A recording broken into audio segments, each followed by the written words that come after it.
You might want to spread some of these around because when I ask questions, these are my clever way of not having to write on a board what my questions actually are. And look, because I'm sensitive to the environment, I cut it on half sheets so I don't use half as much paper. I left my glasses. So tonight we're going to talk about, last time we talked about Abraham and Sarah. Today we're going to talk about, after Abraham is actually Isaac, we're going to skip over Isaac and go to Jacob. Because even though we call Abraham the father of faith, Jacob is the one who becomes Israel, which is where we get the phrase Israelites.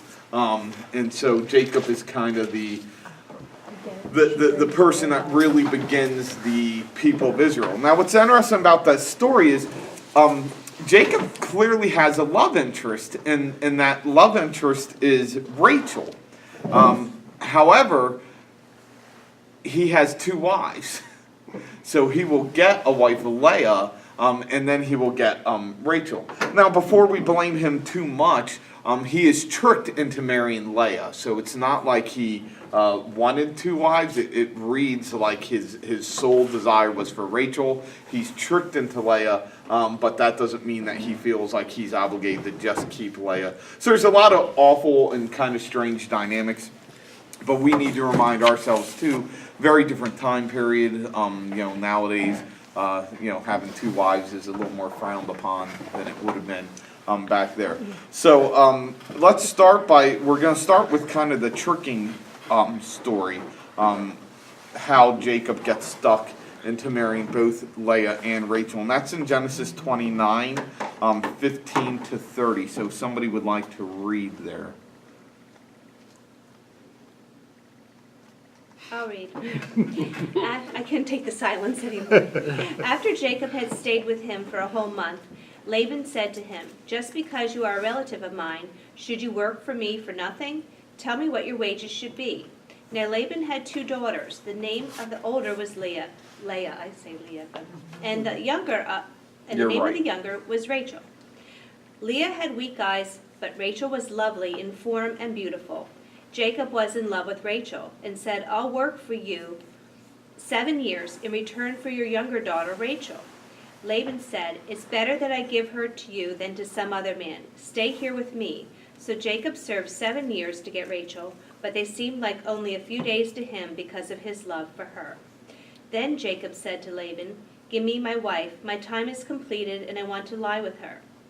So Laban brought together all the people of the place and gave a feast. But when evening came, he took his daughter Leah and gave her to Jacob, and Jacob lay with her.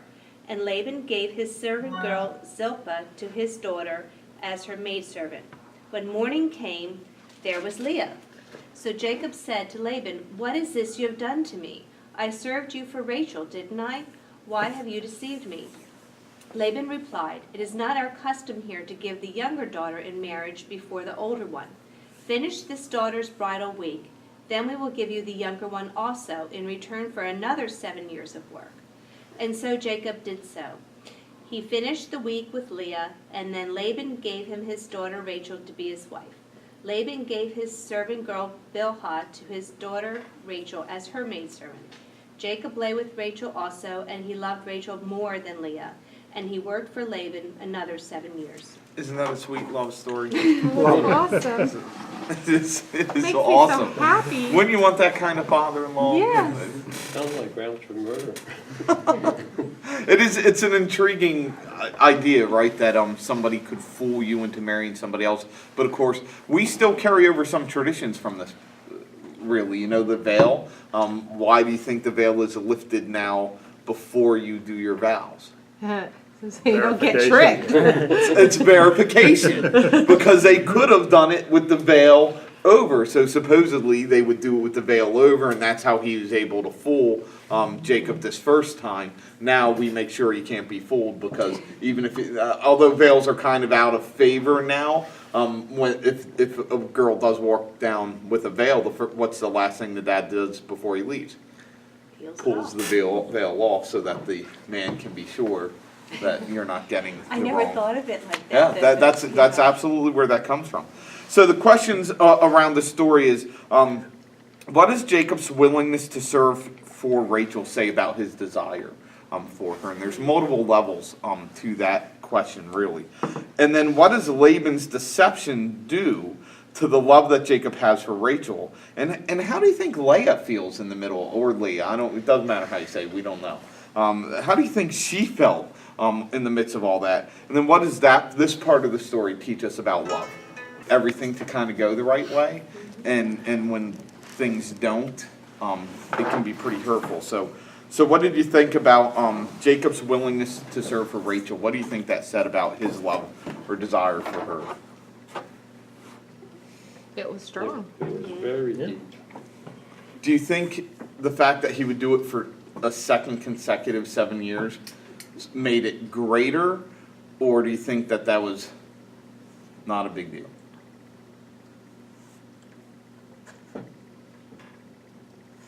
I think the desire was still there. It was still strong. I don't think marrying Leah accidentally lessened his desire for Right. Rachel. Yeah, and I haven't, Not in the least. I can't figure out what condition he was in to accidentally marry somebody.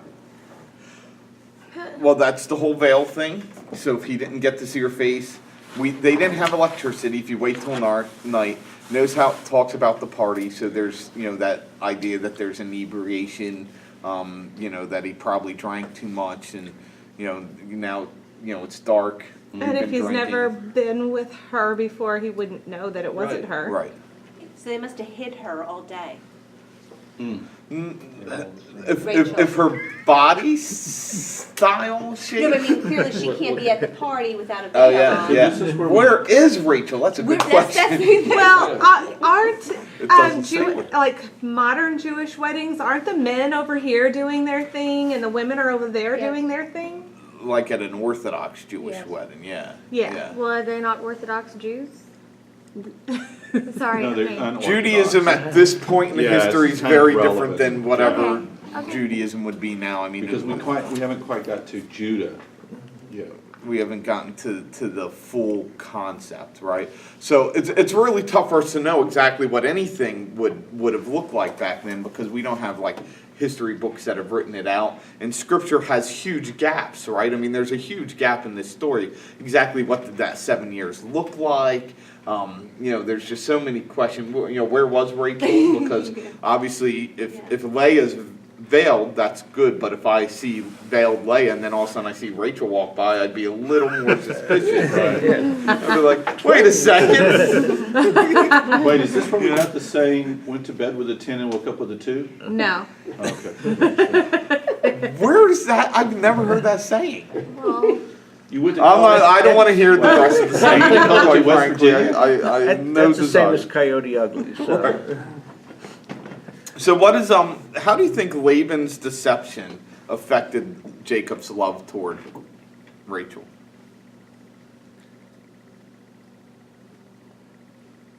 Didn't matter to Jacob. He was willing to serve another 7 years. Yeah, that was just a business deal, that's all that was. Yeah. Yeah, it didn't seem to affect it at all. But do you think if you had an in-law that clearly was trying to deceive you, it would affect your ability to love your spouse? No, not necessarily my spouse. It would make me not want to work 7 more years for that Yeah. in-law. Yeah. Yeah, you must really like this person if you're willing to say, in spite of your dad being a complete jerk, who I can't trust, I'm still willing Yeah. to work. Well, the nice thing 7 was, years. it said after he spent the week with Leah, he got Rachel as the gift, and then he worked 7 more years. Yeah, yeah, it does say that kind of these 7 years were on credit, right? So, they have a meeting they have to go to. So these 7 years are on credit. So there is a little bit of benefit to that. How do you think Leah feels in the midst of all that? I think she's feeling you. I think women were used to that at the time. I think So it they was weren't a- used to, I think they were expected to be given as property, Yeah. less than, I don't know that there was a lot of marriages for love back then. I don't Yeah. know that, I'm sure she knew, but he did, like last week, I mean, he did care for her, and he clearly kept her as part of his family. He didn't, make her an outcast or anything like that. And in fact, Rachel gets more angry with Leah for having children than. Well, that's a later part of the story. Okay. We're not there We yet. were reading ahead a little. Yeah, you're not supposed to read ahead. I'm sorry. Because at this point, there's a really intriguing phrase where it says, Jacob loved Rachel more than Leah, right? So I think what you're saying has an awful lot of truth to it, that, women didn't necessarily expect to be respected or loved in the midst of marriage. Is probably more of a political arrangement and an arrangement for you to have kids and protection than anything else.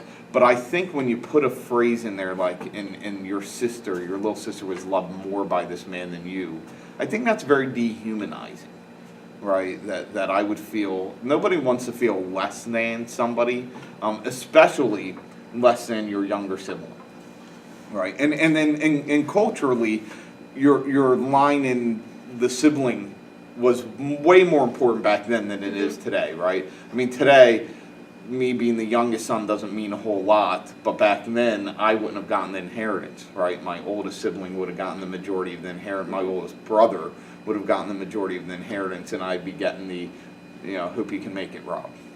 So Good luck. But, so the problem I have with this story is the fact that Jacob worked for Laban 7 years under the auspices that he would marry Rachel.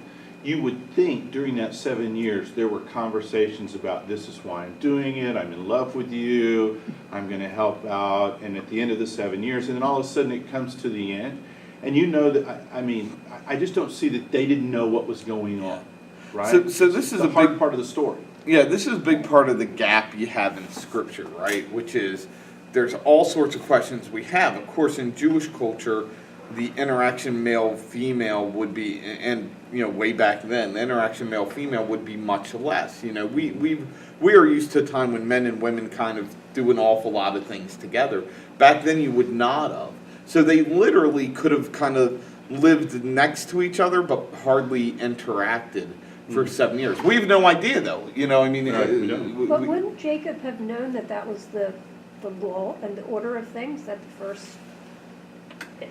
You would think so, but it kind of implies he does not. Right? The that's why I fact wasn't sure that why. Laban had to go ahead and say, kind of in this area, this is the way we do it, would imply that Jacob didn't necessarily know.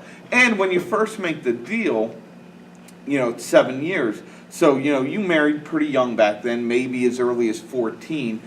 So you have to assume the girl was relatively close to that age. So let's say Leah was at least 14, 15, because Rachel would have been younger and, at least 13, maybe probably 14, probably older. Now Leah not married at 21 is a weird thing back then, right? So it almost reads like, this is why I think Leah would probably feel really less than, so I'm an old maid. No matter how old she was, it would have been for that time period kind of old. And now my sister's going away.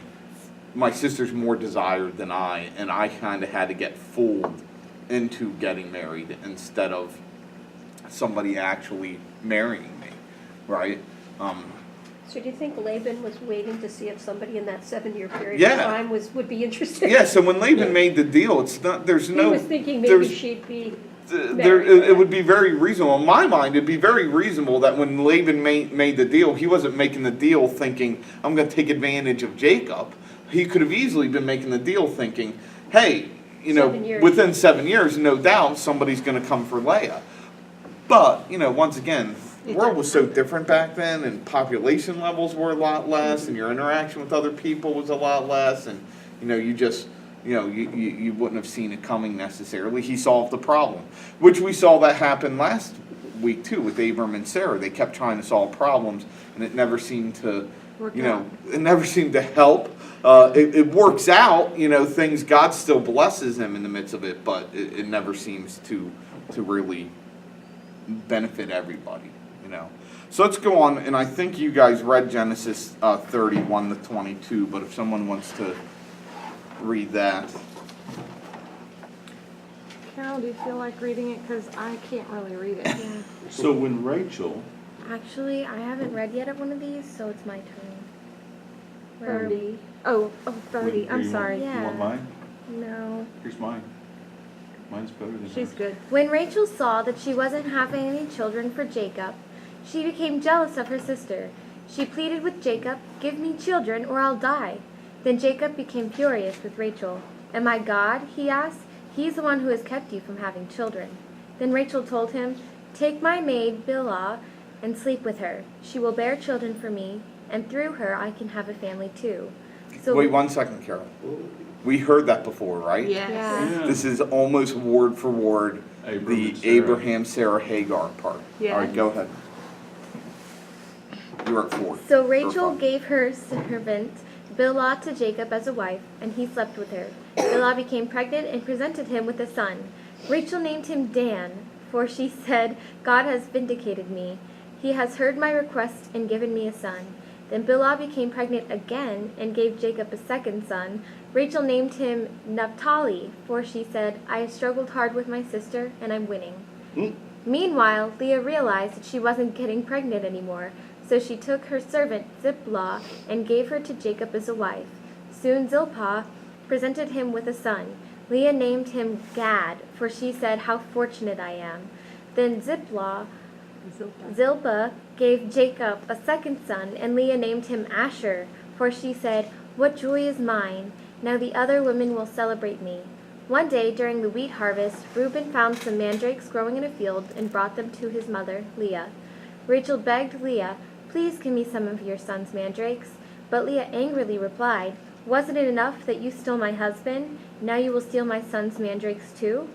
Rachel answered, "I will let Jacob sleep with you tonight if you give me some of the mandrakes." Pretty good stuff, huh, Carol? So that evening, as Jacob was coming home from the fields, Leah went out to meet him. "You must come and sleep with me tonight," she said. "I have paid for you with some mandrakes that my son found."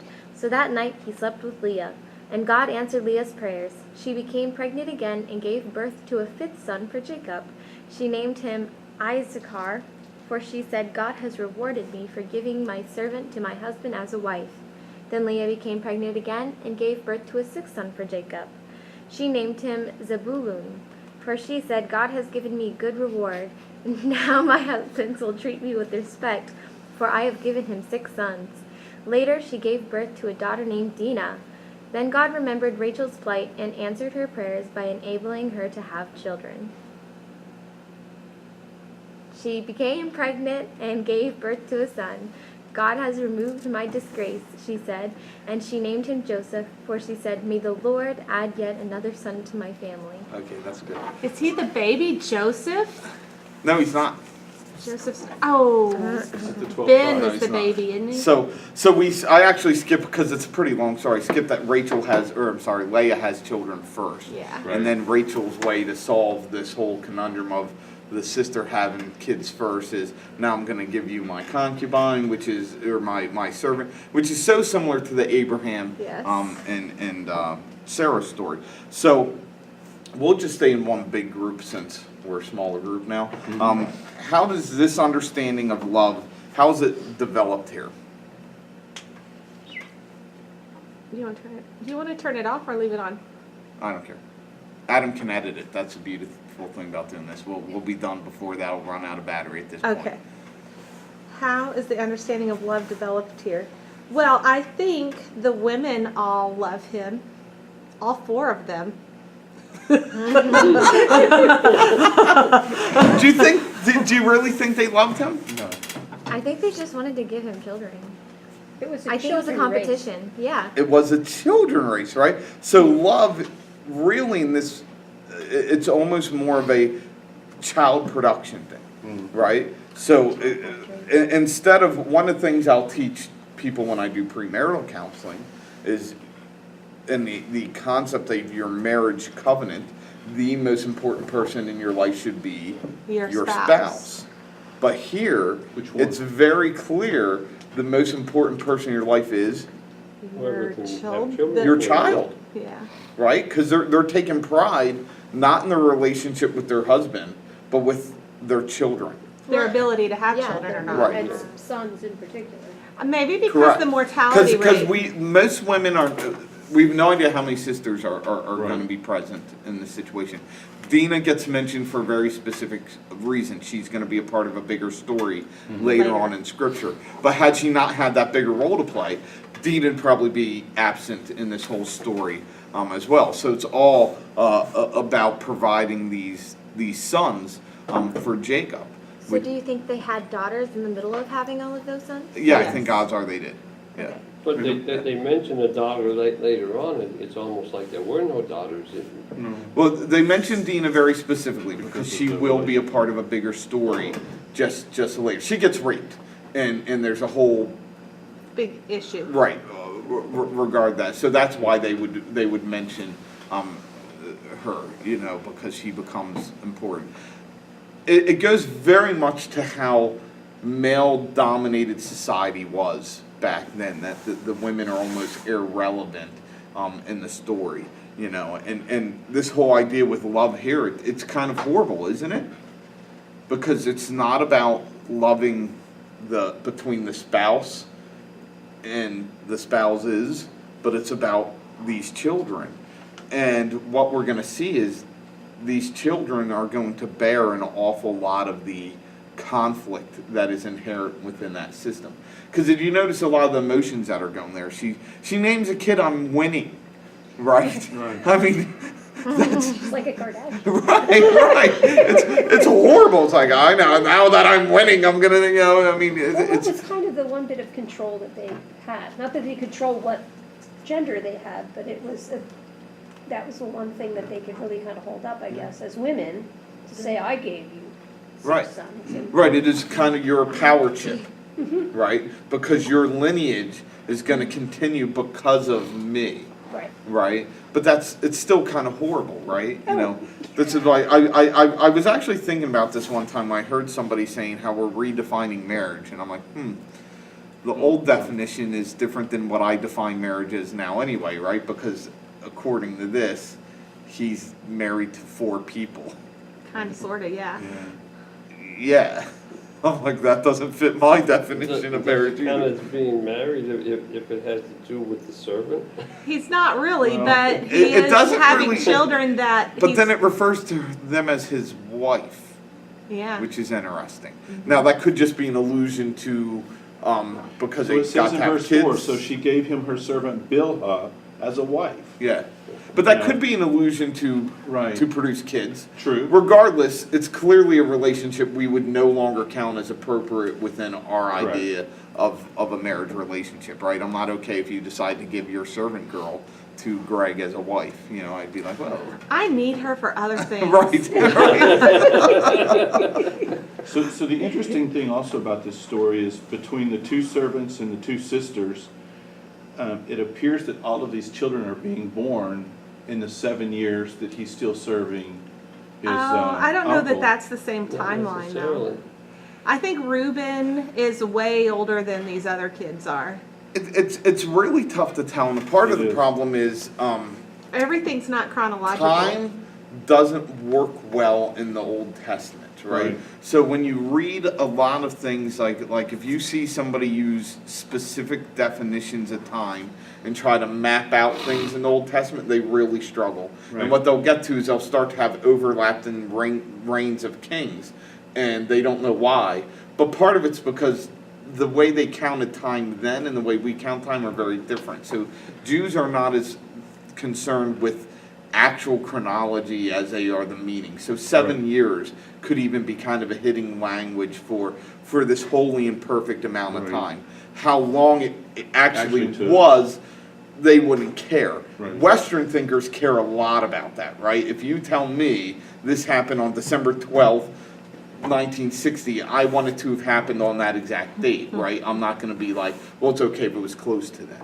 But back then, they wouldn't have been as concerned. So it's really tough to put a chronology to all this. They're not super far in age apart from each other, and we know that from the interactions they'll have growing up, right? Because The brothers, the yeah. ages of the brothers. Well, I The think only there's one like that seems out of place is the last one. The last one Okay. appears to be substantially The very last younger. one? Yeah, the very last one, Benjamin, Yeah. will appear to be very much younger than the rest because Joseph is out of the picture when Benjamin comes in. Because when they share with him that, we have a younger brother, he gets kind of surprised. Okay. So that's the only one that seems chronologically Right. distant from the rest. Right, but there is definitely I feel like there's groups of ages, like these couple of boys are about the same age, these boys are Well, about the the same. advantage of doing it with 4 I different was gonna women, say that, yeah. you could can- literally have right. 4 kids in a year, Mm-hmm. and it wouldn't be unreasonable, right? And that's where it becomes a lot tougher to do. So the servants of each, You could of even each, manage to have more than 4. Leah and Rachel are Have children. counted as their children then? yes. Yeah. Not really. These- So it's like, if Carol was my servant, my children are my children and her children are my children. Yeah. Yes. Although interesting, and this is where, Even though she was called a wife, yeah, in so, her own right. Right. yeah, so, She was a well, but servant. that's why I'm saying I'm not sure when it says wife there, it's Right, right. necessarily meaning wife, it Was could it? mean, Maybe Patrick. right, it could in essence mean she, I mean, I can't have she them had the enough, so you have to come permission. with me. Right, she had the permission to have sex with the man, but it was not a spousal relationship. Right. Well, at that time, was it sinful to have sex without marriage? Well, they would not have had strict rules regarding that, but yes, it would have been seen as inappropriate. I mean, Right. you were still expected, you were far more property at that point than you would be today. So not only was it inappropriate, you would become damaged property at Even that though point, Bilhah right? and Zilpah both had children, they were still the servants of Rachel and Yeah. Leah. Yeah, but They I'm saying never the stopped reason being that they would servants. call them wives. So the Dina story, if I get Right, if I right. get my Dina story correct, and I'm not I don't want to commit to this 100%, but I'm pretty sure Dina's the one. The reason the guy quote unquote rapes her is because it was a way to ensure that he becomes the husband, right? Because now she's damaged to everybody else. And the reason I'm quoting unquoting the rape is because that term would have been used very broadly. You're not going to say they had sex outside of marriage because that's belittling her. And so what happens is after she gets raped, her brothers decide that they will take vengeance on the man who raped her. So they actually promise, they say, okay, you can marry her, but then instead of letting him marry her, they kill them all. So it's a really horrible story. Yeah, let's do that one next. Love story. If I recall correctly, that's the one where they say, we'll let you marry her, but first you have to get circumcised, everyone in your household. Oh, is that and, the- And then they circumcise, and then And it then says, when they're all in pain and when they they're can't all fight in pain, back. they kill them. Yes. And it was good. Right, it was good. So we mustn't ever mistake things that Scripture records as being something God is necessarily endorsing, right? Because in a lot of these scenarios, it doesn't really read like this was God's desire. It's just reporting what had happened. Like I don't think God necessarily wanted Rachel to say, here's my servant. This all seems to be horrible things, which really is the next question. What were the behaviors that destroyed the love story, right? Because there are behaviors here that destroy the love story. Competition. Competition. Does that still destroy love stories today? Yeah, Sure. Jealousy. Jealousy. Jealousy's like the fuel factor for competition, right? Absolutely. There's definitely anger in there too, because when she says at one point, would you take away my son?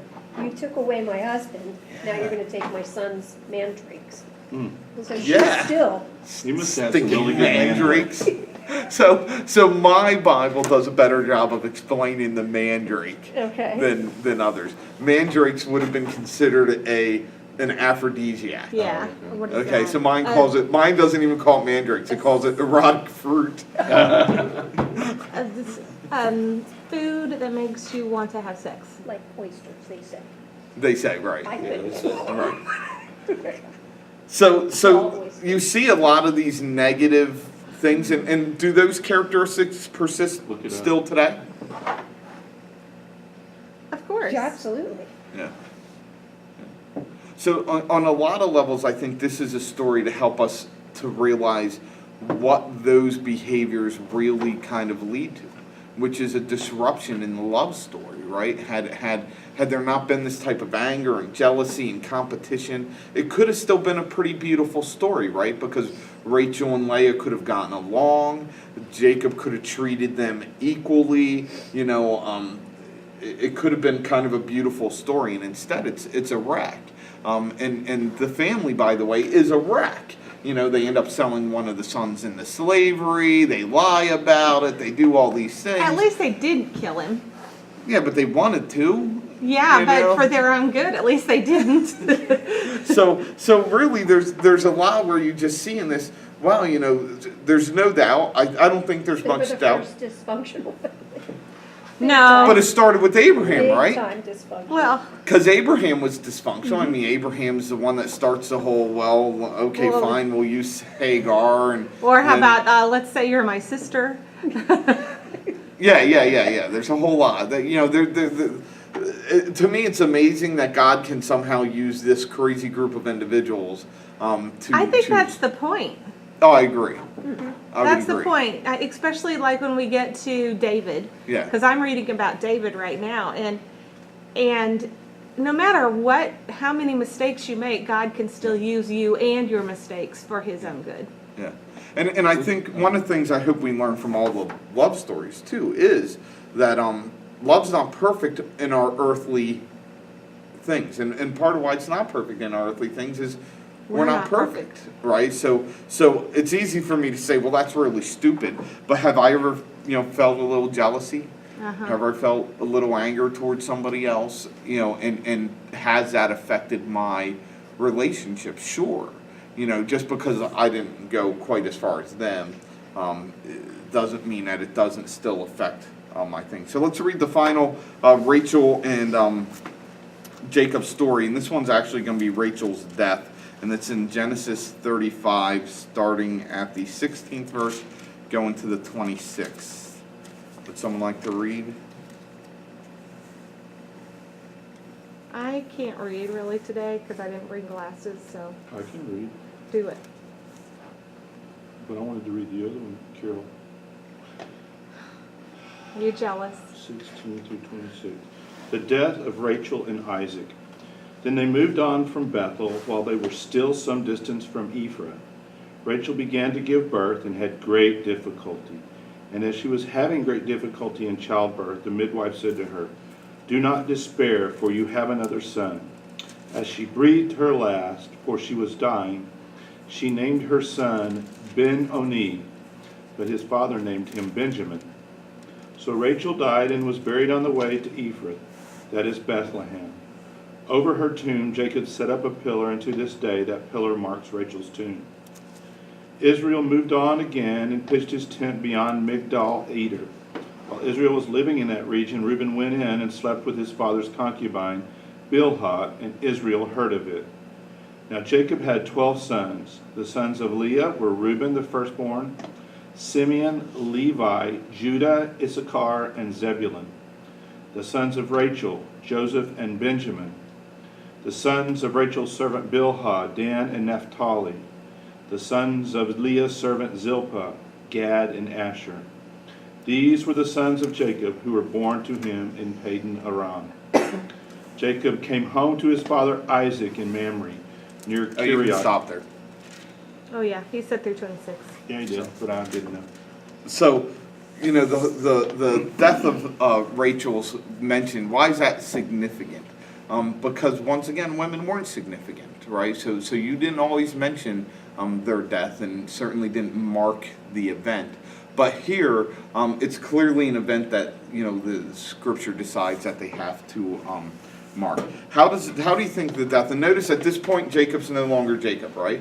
Now he's Israel. Now he's got the name that we will name the Israelites afterwards. So how does he demonstrate his love for her at her death? He made a thing for her when she died. What did it say? A tomb, a grave, a Over her tomb, Jacob set up a pillar, and to this day, that pillar marks Rachel's tomb. So he marked the He- place of her death, Right. you know, which shows you a little bit that his heart was still with her in the midst of this craziness, right? That his heart was still very much with her. How do you think the failures that they experienced, the love failures that they experienced, affected that family?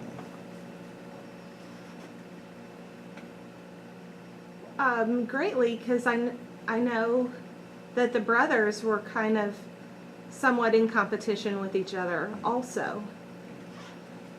I mean, like the women were definitely in competition with each other, and I'm sure that leaked over to the boys, that they knew that, they felt that. I think they were jealous of Jacob, and that's why they did to him what they did. And Now, who do you think, who was jealous of Jacob? all of the other boys, because he was Rachel's son. So there it is. Joseph. It is. Joseph. It is. Joseph in the coat of many colors. It is interesting because why do you think Joseph becomes the favored son? Because he's Rachel's son. Because he's Rachel's son. That's who I meant. Sorry. Right? There's too many Jacobs. So even though Well, he's not the firstborn by any stretch of the imagination, he's Right. actually fairly low on the list because Rachel was favored and he's her first boy. But- He becomes favored. Like now he doesn't have a mother, so he's obviously going to be spending more time with his father. It's real hard to tell what the age is Right. here, right? Yeah. So it's tough for us to know where this story happened. The only he thing is, that like, becomes like, important in the story age-wise is the one who wouldn't know the mom much is Benjamin, because it's at his birth Birth that she died. that she's Right. dying, which would have And been remember that the really children common were back then. raised by a lot of servants and everything, not necessarily By their moms. by their moms or dads or whatever. Yeah, they definitely had free-range parenting back then. Right. She hasn't been watching the news. Your parents No, probably that's just true kind in, like, a lot of left cultures. you go. Like in Romeo and Juliet, even Juliet had like a milk nurse who was more of a mother than like. Yeah. It's such a part of culture. Yeah, yeah, and back then, being less people, and the people that were around you would have known, you felt a lot more comfortable to have the kid to do stuff. So it's hard to tell, but the one thing we will know is Joseph is clearly favored, right? And that's a really detrimental thing. Like, I found out fairly recently in life that my grandmother, my dad's mom, favored me because she didn't count my adopted siblings. Oh. So I was the firstborn and only son of her only son. And the market left on my siblings, I didn't realize how big it was till we had a conversation. I loved grandma, and then I heard the stories they're sharing, and I'm going, That's not my was grandma. horrible.